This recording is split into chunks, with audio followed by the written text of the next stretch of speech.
नमस्कार। पूर्व जन्म की एक और कहानी लेकर आई हूँ आज मैं फिर से आपके सामने। मेरी कोशिश है कि मैं हर तरह की कहानियों को आपके रूबरू आपके समक्ष पेश करूँ, क्योंकि ये ऐसी कहानियाँ होती हैं जो सामने वाला खुद नहीं आकर बता सकता।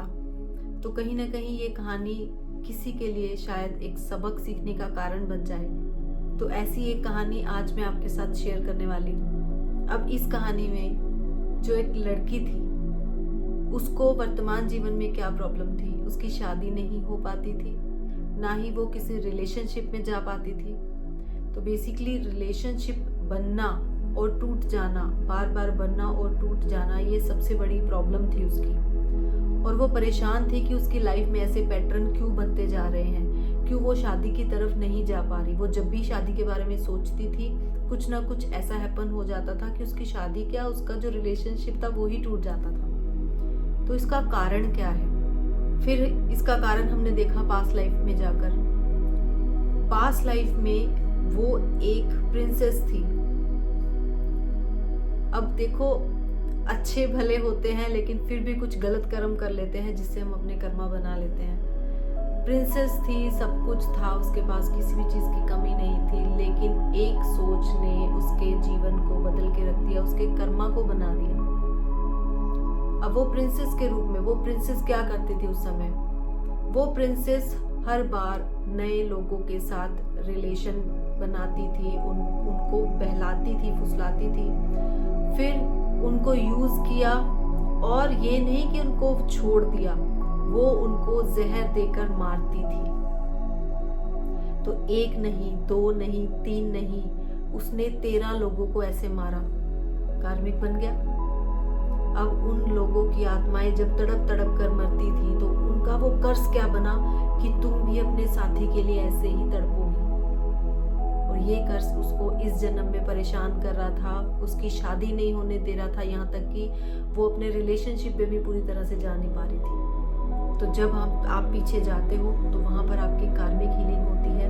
उस जोन में जब आप माफ़ी मांगते हो, अगर वो आत्मा आपको माफ़ कर दे तो आपका कार्मिक वहीं पर ख़त्म हो जाता है। तो पास्ट लाइफ के ज़रिए हम ऐसी आत्माओं की, जो अब अगर आपको स्टोरी पता भी लग गई तो आप माफ़ी नहीं मांग सकते, लेकिन जब आप उस जोन में होते हो तो उस आत्मा से कनेक्ट करके आप माफ़ी मांगते हो, तब आपका वर्तमान सुधरता है। साथ की साथ आपकी वो ब्लॉकेज टूटती है जिसकी वजह से आपकी लाइफ आगे ही नहीं बढ़ पाती।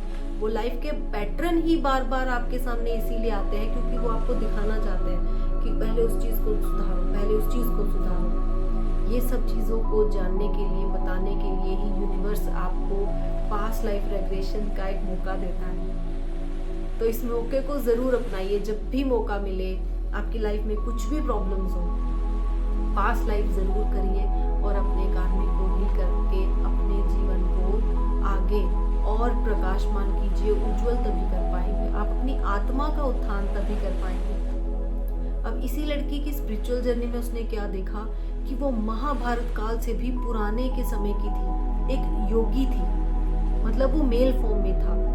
तो वो योगी बहुत अच्छे से साधना कर रहा था, लेकिन साधना करते वक्त उसे किसी स्त्री से प्यार हो गया। वो किसी स्त्री के प्रति मोहित हो गया।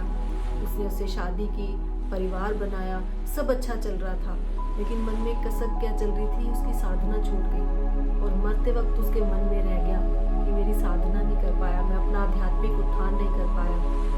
तो अब वर्तमान जीवन में उसकी ये भूख है कि मैं अपनी स्पिरिचुअल जर्नी की तरफ कैसे जाऊँ। तो उसको इस जीवन में वो मौका मिला है कि अपने पिछले कार्मिक अकाउंट क्लियर करो और अपने भविष्य में अपनी आत्मा का जो पर्पस है, आपकी जो सोल का पर्पस है, उसकी तरफ आगे बढ़ो।